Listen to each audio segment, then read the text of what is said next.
పరమోత్కృష్టమైన రోజు.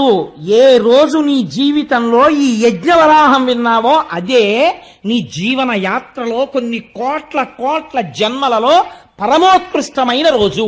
అది యజ్ఞవరాహమూర్తి యొక్క ఆవిర్భావ దినము. పుడమి తల్లి పొంగిపోయిందిట భూదేవి. ఆహా, ఏమి అదృష్టం, నా అదృష్టం, నా స్వామిని తన మూపులంతో పైకెత్తాడని గాఢంగా ఆలింగనం చేసుకుందిట. తత్ఫలితమే నరకాసురుడు జన్మించాడు.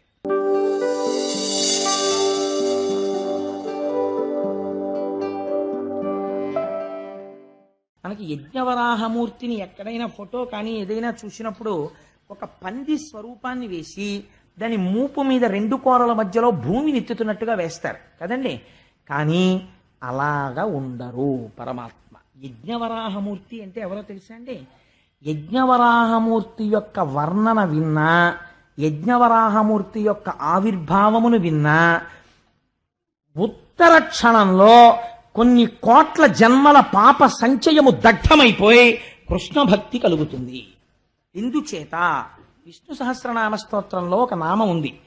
యజ్ఞో యజ్ఞపతిర్యజ్వా యజ్ఞాంగో యజ్ఞవాహన యజ్ఞభృత్యజ్ఞకృత్యజ్ఞీ యజ్ఞభుక్యజ్ఞ సాధన యజ్ఞాంతకృత్యజ్ఞగుహ్యం అన్నమన్నాదయేవచ అని. ఆ వచ్చిన వరాహమూర్తి ఎవరో తెలుసా అండి? యజ్ఞస్వరూపము వరాహమై వచ్చినది. అది విచిత్రం. యజ్ఞము దేన్ని ఆధారంగా చేస్తారు? వేదము ఆధారమై ఉంటుంది. ఆ వేదము ఆయన శరీరమైంది. ఇప్పుడు వేదములో చతుర్హోత్రము అనబడేటటువంటి ఒక క్రియాకలాపం చేస్తారు. అవే ఆయన యొక్క 4 కాళ్ళయ్యి. యజ్ఞము చేసేటప్పుడు సృక్కు స్రవము అని 2 పట్టుకుంటారు. మీరు ఎప్పుడైనా చూసుంటారు. సృక్ అని ఒక చెక్కతో చేసింది ఉంటుంది, చిన్న మూతుంటుంది దానికి. ఆ నేతిలో ముంచి ఇలా వేస్తుంటారు. ఆ సృక్కు స్రువం అని ఉంటుంది. పూర్ణాహుతి చేసేటప్పుడు ఆ స్రువం మీద పెట్టి సృక్కుతో పట్టుకుని వదిలిపెట్టేస్తారు మూటని. ఆ సృక్కు స్రువము ఈ 2 కూడా స్వామివారి యొక్క 2 దంష్ట్రలయ్యాయి. అందులో యజ్ఞం చేసేటప్పుడు బ్రహ్మస్థానమునందు పెట్టేటటువంటి పాత్ర ఆయన యొక్క నాసిక అయింది. అలాగే సోమరసాన్ని తీసుకొచ్చి పాత్రలో పెట్టేటటువంటి స్థానము ఆయన యొక్క చెవి రంధ్రమైంది, కర్ణరంధ్రమైంది. హవిస్సుని వేయడం కోసం అని చెప్పి ఆ హవిస్సు పెట్టేటటువంటి పాత్ర ఉంటుంది. అంటే చెరువు అంటారు. ఓ పిండి ముద్ద లాంటిది ఒకటి వండుతారు. పూర్తిగా వాడకూడదు, యజ్ఞంలో కొంత ఉంచాలి, ఇంకా ఆ పాత్రలో మిగలాలి. ఆ చెరువు వండుతారు, పిండి ముద్ద లాంటిది. ఆ పిండి ముద్ద లాంటి దాన్ని ఉంచేటటువంటి పాత్ర ఉంటుంది, దాన్ని ఇడ అని పిలుస్తారు. ఆ ఇడ యజ్ఞవరాహము యొక్క ఉదర భాగమైనది. ఆయనకి ఆ యజ్ఞములో వాడేటటువంటి కొన్ని మంత్రములు ఆయన కంఠసీమగా మారినవి. యజ్ఞము చేసేటప్పుడు పైకి వచ్చేటటువంటి అగ్నిహోత్రము స్వాహాకారంతో అగ్నిహోత్రంలో వేస్తుంటే ఆ అగ్నిహోత్రము ద్వారా దేవతలు పుచ్చుకుంటుంటారు. ఆ అగ్నిహోత్రమే ఆయన నోటి నమలుడుగా మారినది. ఇలా నవ్వులుతున్నాడు ఆయన.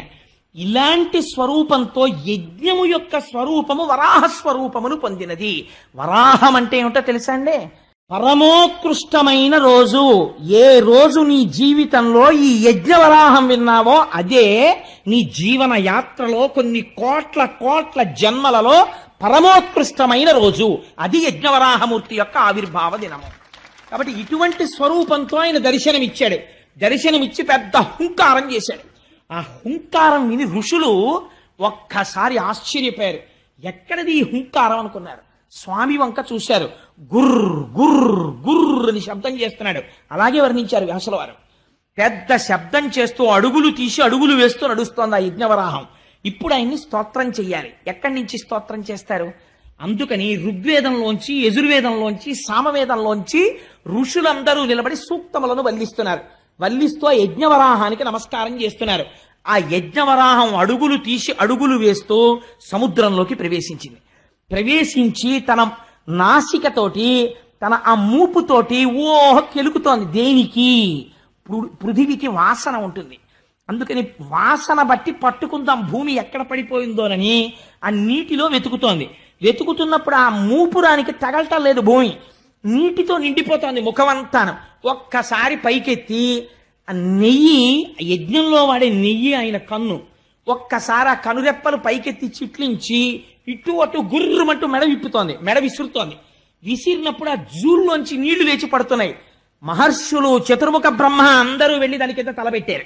ఆయన మించి పడినటువంటి నీటి కోసమని. ఈ కంటితో చూడరాని పరమాత్మ యజ్ఞవరాహంగా వచ్చారు ఇవాళ. ఆ నీటితో తడుస్తున్నారు. ఆయన వెతికి వెతికి వెతికి వెతికి భూమిని పట్టుకున్నారు. పట్టుకుని దాన్ని మూపు మీదకి ఎత్తుకుని ఆ రెండు దంష్టల మధ్యలో ఇరికించి దాన్ని పైకెత్తారు. పైకెత్తి ఇలా చూపించారు. చూపించేటప్పటికి ఋషులందరూ స్తోత్రం చేశారు. ఇప్పుడు మహానుభావుడు స్వయంభవ మనువు తన భార్యతో కలిసి స్తోత్రం చేశాడు. ఏమి గొప్పతనమయ్యా మహానుభావా, ఈ ప్రజలు ప్రాణులు నిలబడడానికి భూమి లేదు, రసాతలంలో పడిపోయిందంటే యజ్ఞవరాహమూర్తి వయ్యొచ్చి భూమండలాన్ని పైకెత్తావు, పైకెత్తి తీసుకొచ్చావు. ఇప్పుడు దీన్ని నిలబెట్టాలి. ఎలా నిలబడుతుంది ఇప్పుడు ఇది? దీనికి ఆధార శక్తినిచ్చాడు. నిలబడ్డానికి నీటిలో ఆధార శక్తినిచ్చి మూపురం మీద ఇలా ఉంచి కింద పెట్టాడు. కింద పెట్టి మూపురాన్ని పైకెత్తి నిలబడ్డాడు. ఇలా భూమండలాన్ని గోళ రూపంలో పైకెత్తితేట పుడమి తల్లి పొంగిపోయిందిట భూదేవి. ఆహా, ఏమి అదృష్టం, నా అదృష్టం, నా స్వామిని తన మూపురంతో పైకెత్తాడని గాఢంగా ఆలింగనం చేసుకుందిట. తత్ఫలితమే నరకాసురుడు జన్మించాడు. అది ఎందుకు అలా పుట్టాడో, ఎందుకు భూదేవి సత్యభామగా వచ్చిందో అక్కడ చెప్తాను ఆ విశేషాలు. దశమస్కంధం దాటుతున్నప్పుడు చెప్తాను, ఇప్పుడు చెప్పడం కుదరదు. అందుకని ఆ యజ్ఞవరాహమూర్తి రూపంలో పైకెత్తాడు. పైకెత్తి ఆ భూమిని ఆ ఆధార శక్తినిచ్చి నిలబెడితే వీళ్ళందరూ స్తోత్రం చేసి, అయ్యా ఈ కంటికి కనపడనటువంటి వాడివి, జన్మనెత్తవలసిన అవసరం లేని వాడివి, ఒక స్వరూపమును పొందవలసిన రూపము లేని వాడివి, చతుర్ముఖ బ్రహ్మనంతటి వాడిని తపించని సృష్టి చేయించిన వాడివి, ఇవాళ మైథున సృష్టి కొనసాగి ప్రాణులు నిలబడ్డానికి ఆధారభూతమైన భూమిని పైకి తీసుకొచ్చి నిలబెట్టి మహోపకారం మొట్టమొదట చేశావు. ఇటువంటి యజ్ఞవరాహమూర్తికి మా నమస్కారం అని ఆయన పాదములకు శిరస్సులు వంచి నమస్కరించి మనఃపుష్పములను ఆయన పాదముల మీద వేశారు. వేస్తే స్వామి వారందరికీ అభయిస్తున్న సమయంలో ఈ హిరణ్యాక్షుడు యుద్ధానికి వచ్చాడు. ఇద్దరి మధ్య భయంకరమైనటువంటి యుద్ధం జరిగింది. ఆశ్చర్యం ఏమిటో తెలుసా అండి, వాడేం సామాన్యమైన శక్తివంతుడు కాడు. యజ్ఞవరాహమూర్తి శరీరంలోంచి నెత్తురు కారేటట్టు కొట్టాడు వాడు. ఒక స్థితిలో ఎంత చిత్రం జరిగిందంటే, హిరణ్యాక్షుడు ప్రయోగించినటువంటి గదా ప్రహారమునకు స్వామి చేతిలో గద జారి కింద పడిపోయింది. పడిపోతే వాడన్నాడు, నేను కొట్టను, గద తీసుకో, గద లేని వాడిని కొట్టనన్నాడు. ధర్మానికి ఆశ్చర్యపోయారు స్వామి. ఎంత ధర్మాత్ముడివి ఈ ఒక్క విషయంలో అనుకుని వెంటనే సుదర్శన చక్రాన్ని స్మరించారు. స్వామికి అదో సంతోషం. తన పార్షదులేగా జై విజయులు, వీడికి ఇంత శక్తి వచ్చిందో, అబ్బో బాగా చేస్తున్నాడు యుద్ధం అని చెప్పి తాతగారు చూడండి ఉట్టినే పిల్లాడితో ఇలా కుస్తీ పడతాడు, అలా కుస్తీ పడుతున్నాడు. చతుర్ముఖ బ్రహ్మగారు అన్నారు, స్వామి నీ వినోదం చాలు, మాకు భయం వేస్తోంది, వాడు నిన్ను అలా గదతో కొడుతుంటే మేము చూడలేకపోతున్నాం, వాడిని సంహరించి ఉద్ధరించు అన్నారు. ఒక అవతారం, వాడికి ఒక శాపం విమోచనం అయిపోతుంది. అలా ఎంతసేపు వాడిని ఇబ్బంది పెడతావు, కొట్టేసేయి స్వామి, వాడి తలకాయ తీసేయమన్నారు. అప్పుడు సుదర్శన చక్రాన్ని ప్రయోగిస్తే ఒక పెద్ద గదని ప్రయోగించాడు వాడు. ఆయన అబ్బో పోతన గారు ఏమి పద్యాలు రాస్తారోనండి మహానుభావుడు. గద సారించి అసహ్య విక్రమ సమగ్ర స్ఫూర్తితో వేయగా వరాహమూర్తి ఆ గద తప్పించి ఆ దంష్ట్రాగ్రాహతిన్ తుంచి బలమొప్పన్ మదాతిరేక బల శౌర్యోదార విస్తార పంచాస్య సంపద సామజేంద్రమును బలమొప్పన్ ఈడ్చి త్రుంచు చందంబునన్ అంటారు. ఎంత గొప్ప పద్యమో చూడండి. ఆ హిరణ్యాక్షుడు గదని గిర్ర గిర్ర గిర్ర గిర్ర తిప్పి స్వామివారి మీదకి విసిరితే అలవోకగా గదని పట్టుకున్నారట. పట్టుకుని విరిచేసి అవతల పారేసి, నిన్ను చంపడానికి సుదర్శన చక్రం వెయ్యాలా? వాడు భయంకరమైన మాయ కల్పించి భూతప్రేత పిశాచాల్ని ఎముకల్ని వర్షం కల్పించాడు. సుదర్శన చక్రంతో కొట్టేశారు దాన్ని. కొట్టి ఆఖరణ ఇంకా ఎంతసేపు వినోదం స్వామి, వాడిని నిగ్రహించమన్నారు. నిగ్రహించమంటే పిల్లాన్ని చూడండి, చూసి చూసి చూసి చూసి తండ్రి ఏమిట్రా ఈ అల్లరి అనో లెంపకాయ కొడతాడు. అలా మీరు కావాలంటే భాగవతంలో చూడండి, ఆదివరాహమూర్తి గూప మీద ఓ లెంపకాయ కొట్టారు హిరణ్యాక్షుణ్ణి. అంతే వాడు కింద పడిపోయాడు. కింద పడిపోయి నాసికారంధ్రముల వెంట కర్ణరంధ్రముల వెంట నెత్తురు కారిపోతుండగా కిరీటం పడిపోయి తన్నుకుంటున్నాడు. దితికి అర్థమైంది, ఓహో నా కొడుకుని శ్రీహరి సంహరిస్తున్నాడని.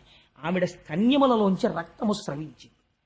ఇక్కడ హిరణ్యాక్షుణ్ణి తన రెండు కోరలతో నొక్కి పట్టి సంహరించాడు.